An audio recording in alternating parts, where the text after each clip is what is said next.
Gentlemen and ladies. Before 1933. Hail Columbia, happy land.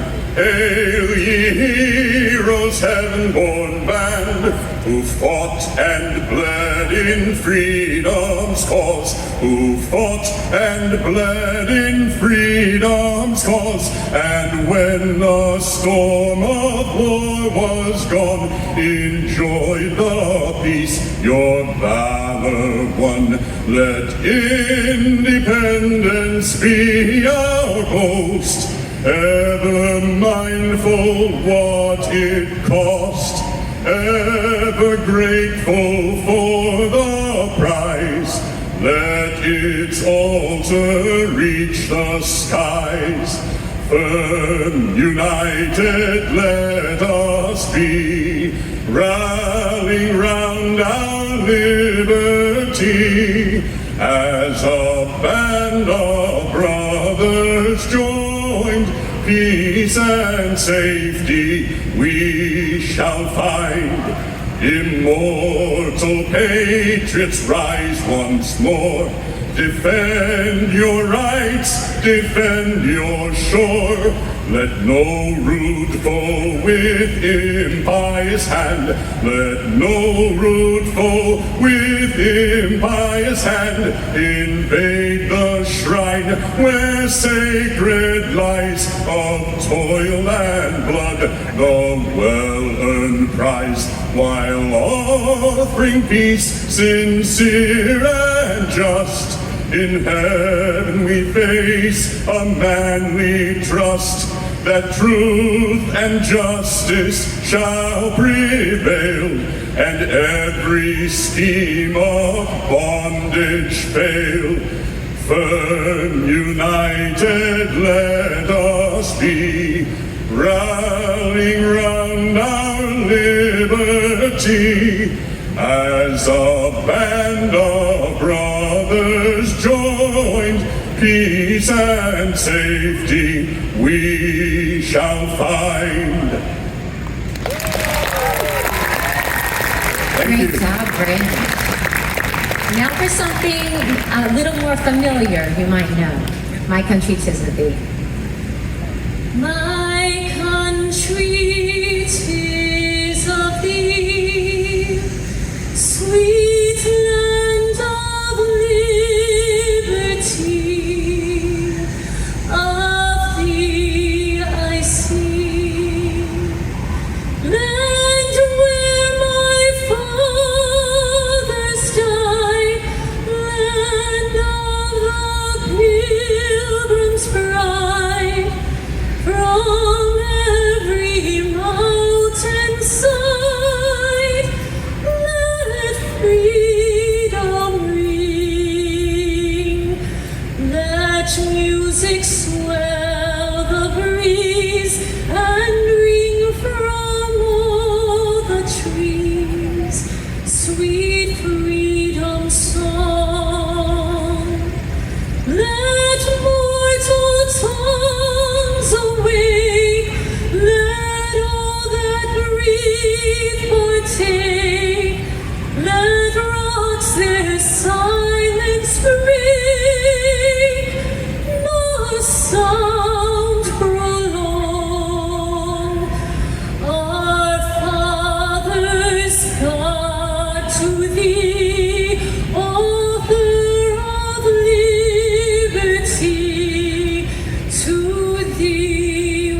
protect us by thy might. Great God, our King.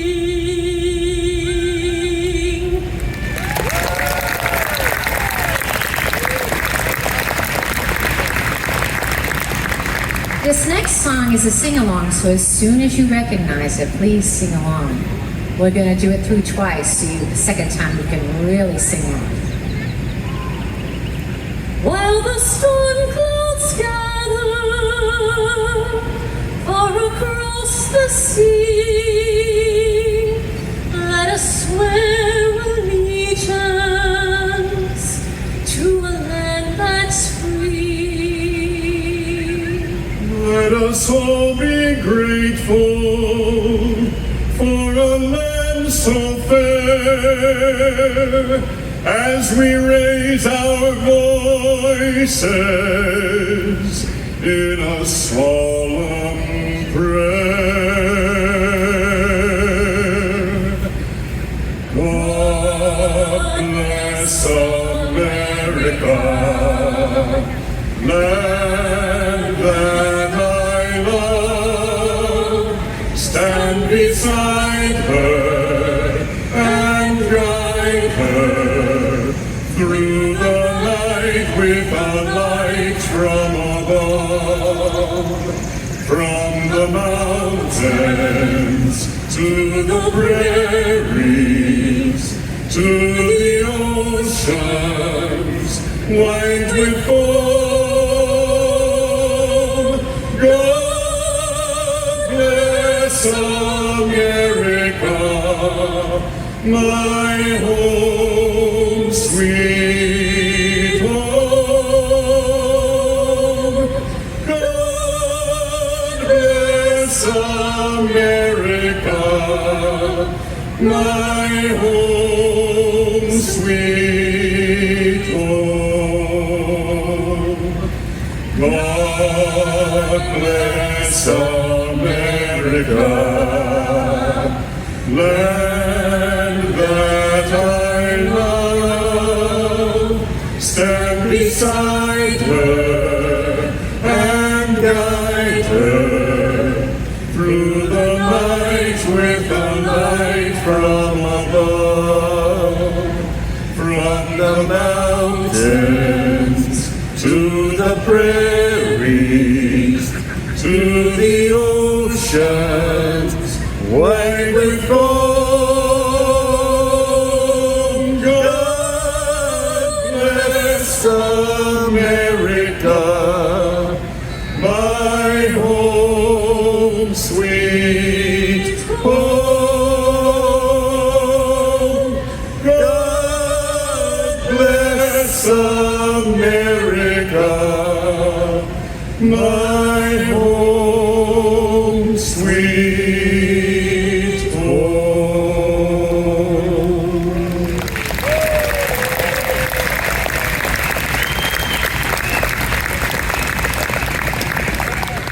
Gentlemen and ladies, please welcome to the main stage members of our Colonial Williamsburg Dance Ensemble.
a nation builder portrayed Martha Washington, and on behalf of the Colonial Williamsburg Foundation and the City of Williamsburg, we welcome you to our July 4th celebration. John Adams wrote to his wife Abigail on July 3rd, 1776, that this great anniversary festival should be celebrated with pomp and parade, with shows, games, sports, guns, bells, bonfires, and illuminations from one end of this continent to the other, from this time forward forevermore. To that end, this evening, we are excited to bring you our own Fifes and Drums Corps, military programs, our fantastic nation builders, a grand illumination, and more as we celebrate the 249th anniversary of these United States of America. It is an exciting time for Williamsburg. However, before we begin our celebration this evening, we would like to take a moment to pause, reflect, and commemorate all those who have gone before us to secure our country. The country we celebrate this evening was built by those who have gone before us and those present here tonight. Whether they were members of indigenous tribes throughout the country, such as Robert Marsh and Oconostota, names noted through our history book as George Washington or Thomas Jefferson, or the men, women, and children who were the foundation of our nation's fabric and yet found themselves enslaved, such as Juba, Flora, Betty, William, Doll, and countless others that history may not record. We remember you. Whether they fought for freedom overseas or at the ballot box, we recognize, acknowledge, and honor you. Join us in a moment of reflection.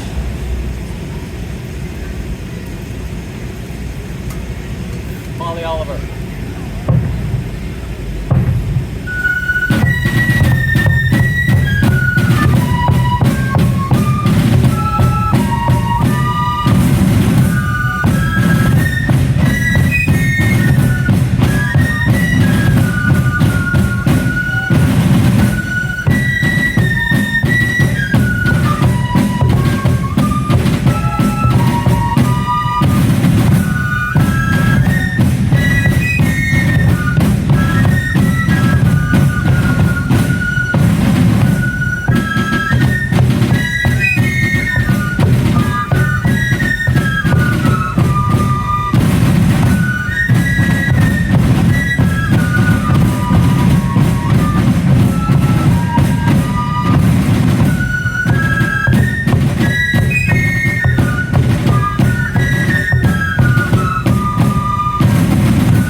Thank you. To begin our celebration this evening, we would like to highlight the historic setting that we all find ourselves within. In the 18th century, it was customary to illuminate public buildings in honor of certain auspicious occasions, such as the anniversary of a military victory, a peace treaty, the arrival of a new royal governor, or the birth night of a reigning monarch. This evening, we would like to celebrate this tradition in honor of the 249th anniversary of our Declaration of Independence by illuminating several of the public buildings and homes along the Palace Green. We will offer a salute of muskets by members of the Virginia State Garrison Regiment, and the regiment will be accompanied by the Colonial Williamsburg Junior Fifes and Drums Corps. The George Wythe House.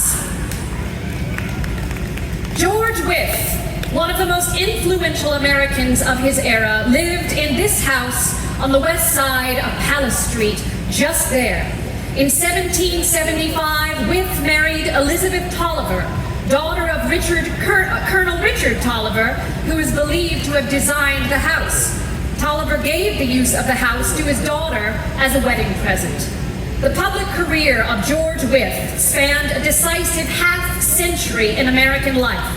As a close friend of the well-liked royal governors Fauquier and Botetourt, he saw the reputation of the crown in Virginia at its peak. As a burgess and later clerk of the House from 1754 to 1775, he sided with the Patriots in the growing dispute with Parliament. As a legislator and judge during the formation of the young republic, he fought for independence, the protection of individual liberties, and the authority of the courts. His distinguished record of public service was matched fully in importance by Wythe's influence as a teacher and advisor. He probably did more to shape Thomas Jefferson's ideas than any other man. Jefferson studied law under Wythe and later referred to him as, quote, my faithful and beloved mentor in youth and my most affectionate friend through life. The Wythe House served as the headquarters for General Washington just before the siege at Yorktown. Captain, upon your orders! Guard! Make ready! Take aim! Fire! Prince Eugene, over the hill. Tap it off.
original building has a long and varied history. John Brush, a gunsmith, armorer, and the first keeper of the magazine on Market Square, constructed this house in 1717. Later, dancing master and painter William Daring bought the house in 1742. Although he was not a member of the gentry himself, Daring associated with the upper-class planters who turned to him for instruction in the elaborate manners that an increasingly fashion-conscious society valued. Thomas Everard acquired the property around 1755 and lived there for 25 years. During his lifetime, Everard, a wealthy and respected local leader, was active in civic affairs, serving this city, Bruton Parish Church, the General Court, and York County. Captain, upon your orders! Gun. Guard! Make ready! The Harriet. Take aim! Fire! Knock it off.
Mike, down.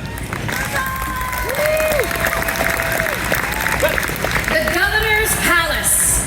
Behind me stands the Governor's Palace. This building stood as a symbol of the power and prestige of the British Crown in Virginia. Appointed by the King, royal governors served as the executive for the largest, most populous, and most prosperous of the British American colonies, Virginia. From the years 1722 to 1776, all 7 royal governors lived here. However, in 1776, everything changed. For the first time, Virginia had a governor who was not appointed, but rather one that was elected. From 1776 to 1780, 2 governors of the Commonwealth of Virginia resided here, Patrick Henry and Thomas Jefferson. This evening, the Governor's Palace will fittingly serve as the centerpiece of our celebration. Captain, upon your orders. Guard! Make ready! Boston, Mark. Take aim! Fire! Tap it off.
was fired on April 19, 1775, an event that would be replicated without bloodshed 2 days later on April 21, 1775, when gunpowder would be stolen from our own magazine just down the street.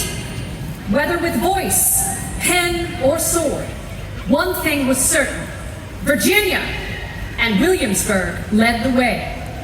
In May of 1774, all eyes were on Williamsburg.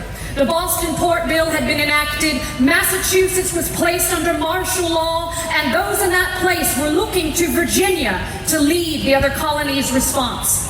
And in response, the Burgesses in Williamsburg stood together and adopted a day of fasting, humiliation, and prayer, a peaceable protest to stand in solidarity with their brothers and sisters in Boston. George Wythe, official clerk to the House of Burgesses and law professor to Thomas Jefferson, recorded it as follows. To give us one heart and one mind, firmly to oppose by all just and proper means every injury to American rights, and that the minds of His Majesty in Parliament may be inspired from above with justice, wisdom, and moderation, to remove from the loyal people of America all cause of danger that comes by the association by pursuing this business that is pregnant with her ruin.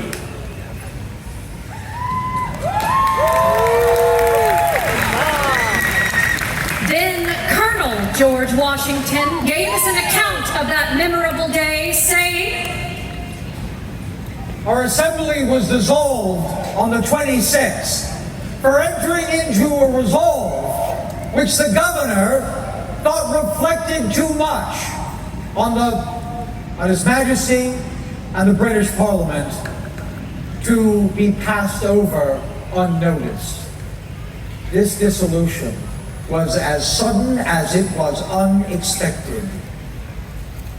The day after this event, our members reconvened themselves at the Raleigh Tavern and entered an association and a general meeting requested by all the late representatives in this city, when it is hoped and expected that vigorous measures will be adopted to establish justice that has been long denied our petitions and remonstrances.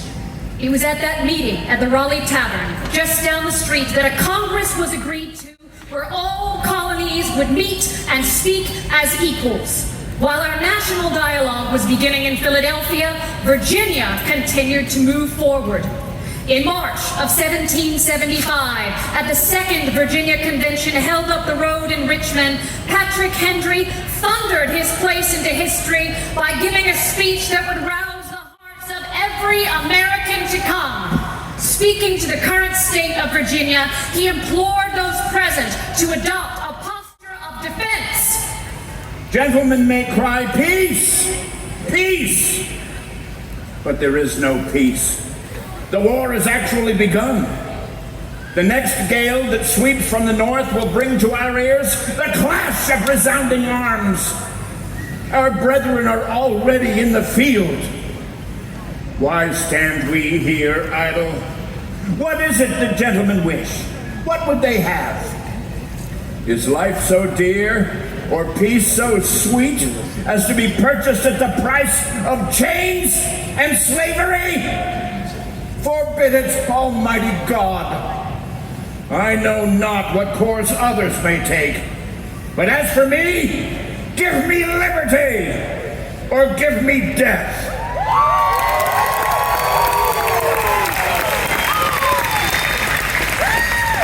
3 months later, on June 17th, 1775, the Second Continental Congress unanimously elected Virginian George Washington to be the Commander-in-Chief of the Continental Army. It was upon that occasion that we have one of the few surviving letters between Washington and his beloved wife, Martha. In his words, you hear his hesitation, anxiety, and fear for his family left behind. He understood that this conflict would change his life and that of the country forever. Washington writes, my dearest, I am now set down to write to you on a subject which fills me with inexpressible concern, and this concern is greatly aggravated and increased when I reflect on the uneasiness I know it will give you. It has been determined in Congress that the whole army raised for the defense of the American cause shall be put under my care. You may believe me, my dear Patsy, when I assure you in the most solemn manner that so far from seeking this appointment, I have used every endeavor in my power to avoid it, not only from my unwillingness to part with you and the family, but from a consciousness of its being a trust too great for my capacity, and that I should enjoy more real happiness and felicity in 1 month with you at home than I have the most distant prospect of reaping abroad, if my stay was to be 7 times 7 years. But as it has been a kind of destiny that has thrown me upon this service, I shall hope that my undertaking of it is designed to answer some good purpose. I shall rely, therefore, confidently on that providence which has heretofore persevered and been bountiful to me, not doubting but that I shall return safe to you in the fall. The army was formed. War had begun, but we had not yet declared independence. The following year, 1776, found Williamsburg once again in the national spotlight as the 5th Virginia Convention was meeting just down the street at our Capitol building. On May 15th, 1776, Williamsburg made a decision that would forever change the course and fate of our country. Virginia voted for independence, and after doing so, sent their vote of independence to the Grand Congress, written in this city. The document traveled all the way to Philadelphia, where on June 27th, 1776, in Richard Henry Lee's hand, the Virginia delegation proposed, Resolved that these united colonies are, and of right ought to be, free and independent states, that they are absolved from all allegiance to the British Crown, and that all political connection between them and the state of Great Britain is and ought to be totally dissolved, that a plan of confederation be prepared and transmitted to those respective colonies for their consideration and their approbation.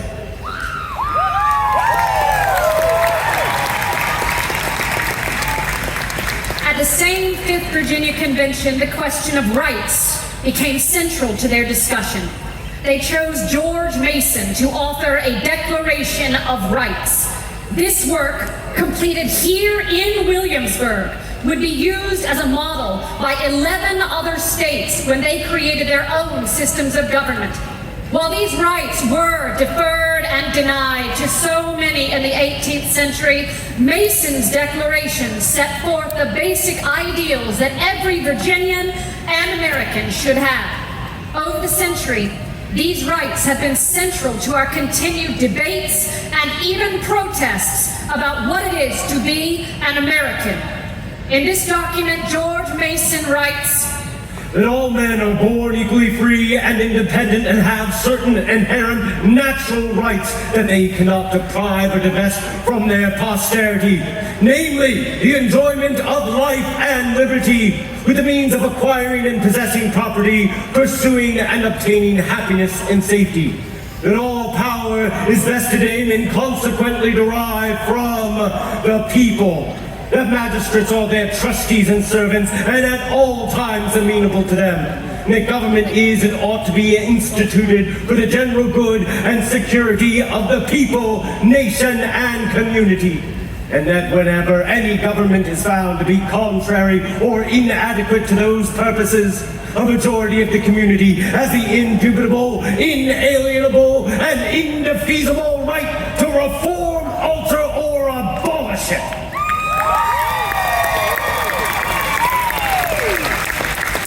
the vote for independence, held right here in our Capitol building, was the last push needed to debate independence on a national scale at the Continental Congress.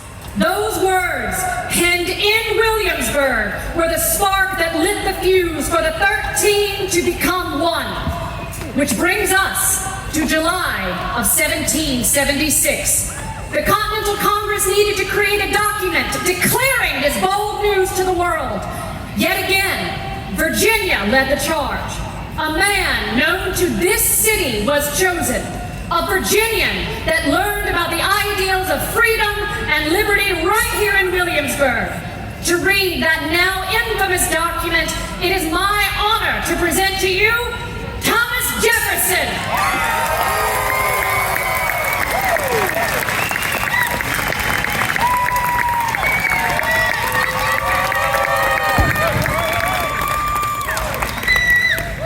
In Congress, July 4, 1776, a declaration by the representatives of the United States of America in General Congress assembled. When, in the course of human events, it becomes necessary for one people to dissolve the political bands which have connected them with another, and to assume among the powers of the earth a separate but equal station to which the laws of nature, of nature's God, entitle them, a decent respect to the opinions of mankind requires that we declare the causes which impel us to the separation.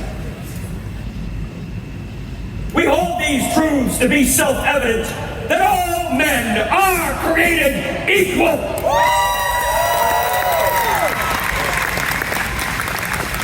That they are endowed by their Creator with certain unalienable rights, that among these are life, liberty, and the pursuit of happiness.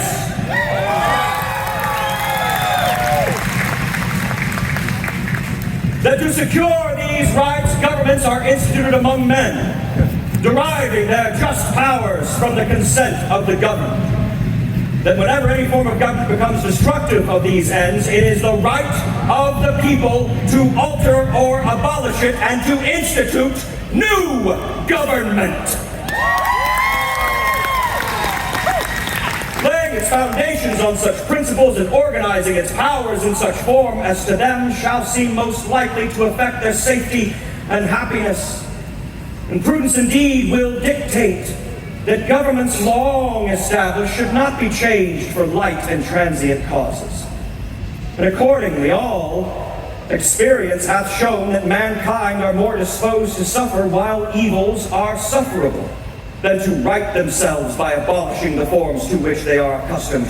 But when a long train of abuses and usurpations pursuing invariably the same object evinces a design to reduce them under absolute despotism, it is their right, it is their duty to throw off such government and provide new guards to our future security.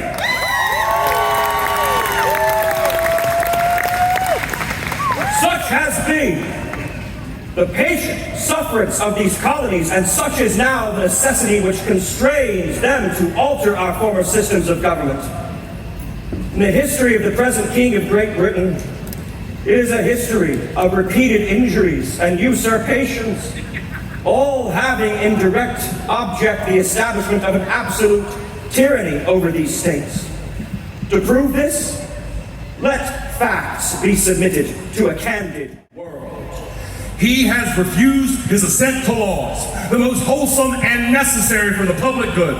He has forbidden his governors to pass laws of immediate and pressing importance, unless suspended in their operation till his assent should be obtained, and when so suspended, he has utterly neglected to attend to them.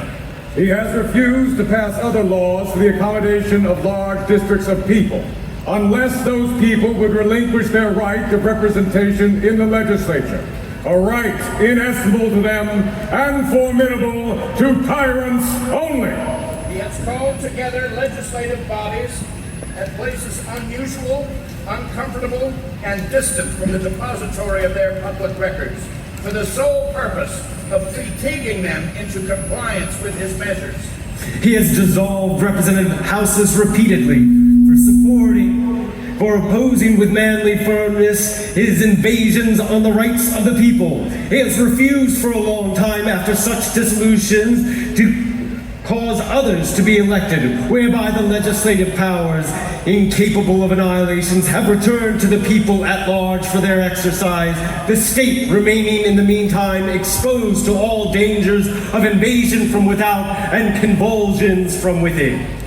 He has endeavored to prevent the population of these states, for that purpose obstructing the laws for naturalization of foreigners, refusing to pass others to encourage their migrations hither, and raising the conditions of new appropriations of lands. He has obstructed the administration of justice by refusing his assent to laws for establishing judiciary powers. He has made judges dependent on his will alone for the tenure of their offices and the amount and payment of their salaries. He has erected a multitude of new offices and sent hither swarms of officers to harass our people and eat out their substance. He has kept among us in times of peace standing armies without the consent of our legislatures. He has effected to render the military independent of and superior to the civil power.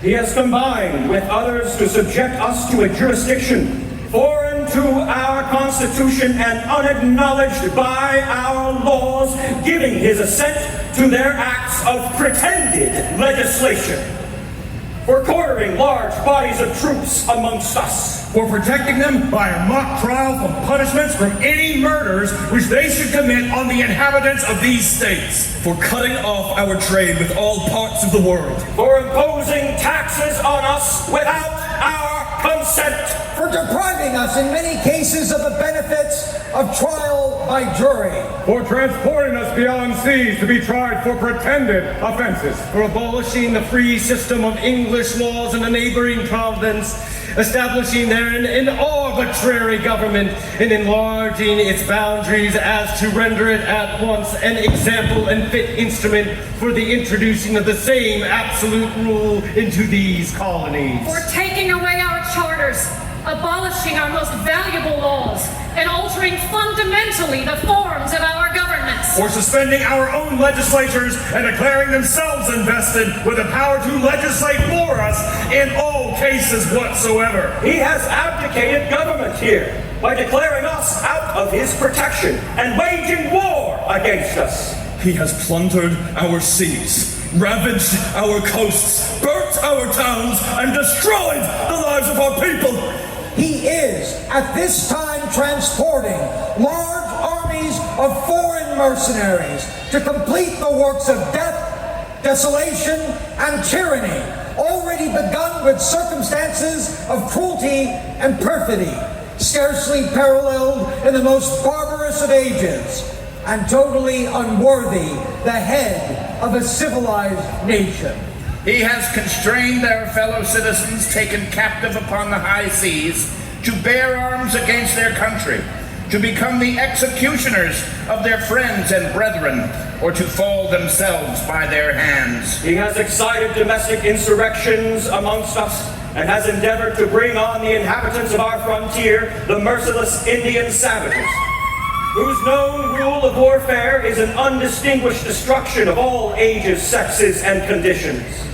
And in every stage of these oppressions, we have petitioned for redress in the most humble terms.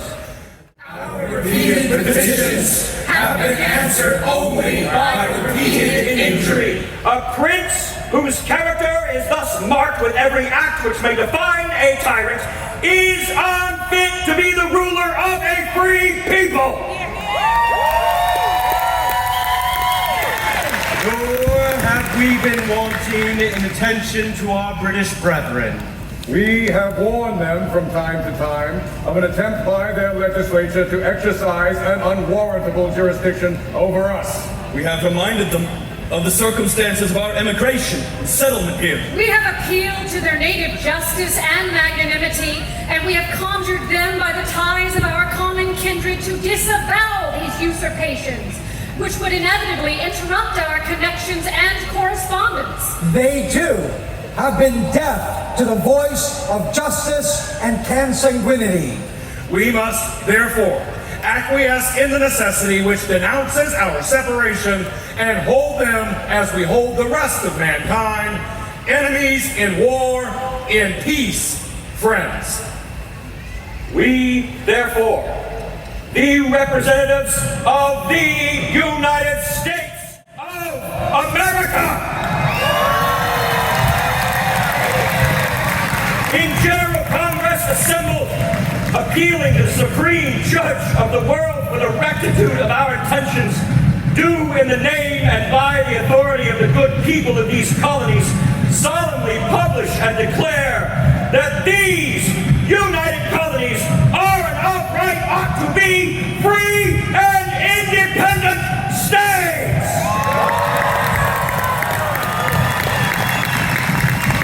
That they are absolved from all allegiance to the British Crown, and that all political connection between them and the state of Great Britain is and ought to be totally dissolved.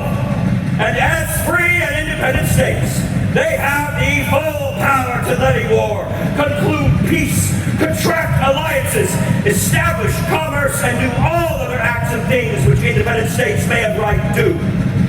And for the support of this declaration, with a firm reliance on the protection of divine providence, we mutually pledge to each other our lives, our fortunes, and sacred honor.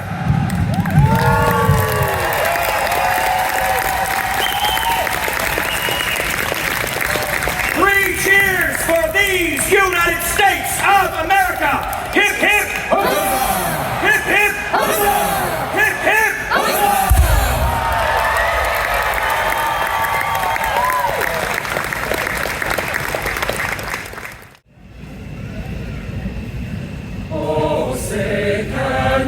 See by the dawn's early light what so proudly we hailed at the twilight's last gleaming, whose broad stripes and bright stars through the perilous fight o'er the ramparts we watched were so gallantly streaming, and the rocket's red glare, the bombs bursting in air, it proved through the night that our flag was still there. Oh, say does that star-spangled banner yet wave o'er the land of the free,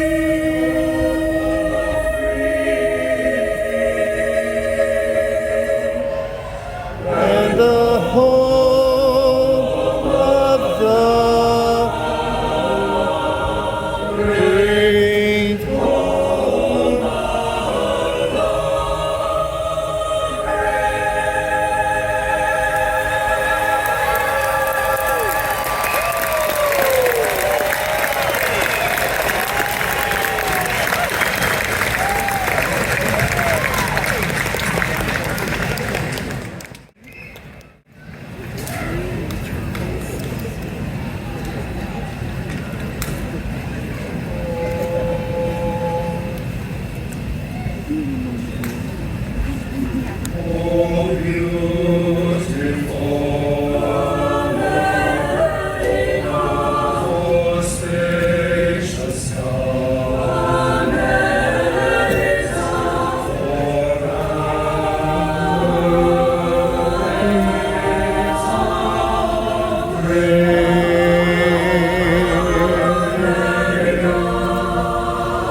you took your seats. Well done.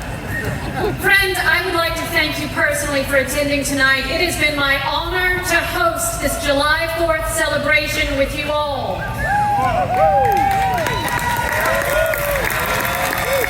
We are quickly approaching the appointed hour for the highlight of this evening's festivities. However, before we do, we invite you to sit back, relax, and enjoy music from our world-renowned Colonial Williamsburg Senior Fifes and Drums Corps.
And now, to all here assembled, enjoy the fireworks! Captain, upon your orders!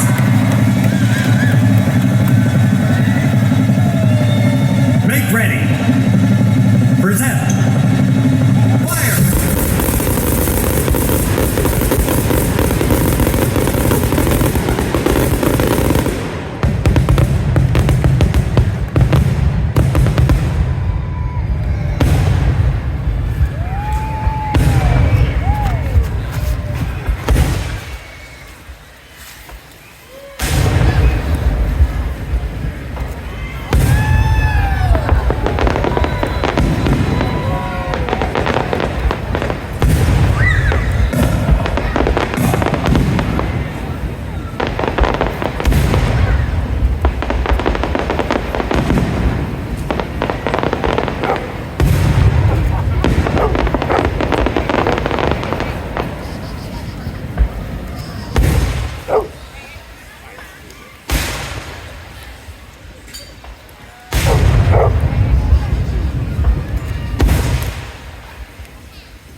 sincere gratitude to each of you for attending our celebration. We invite you to become a part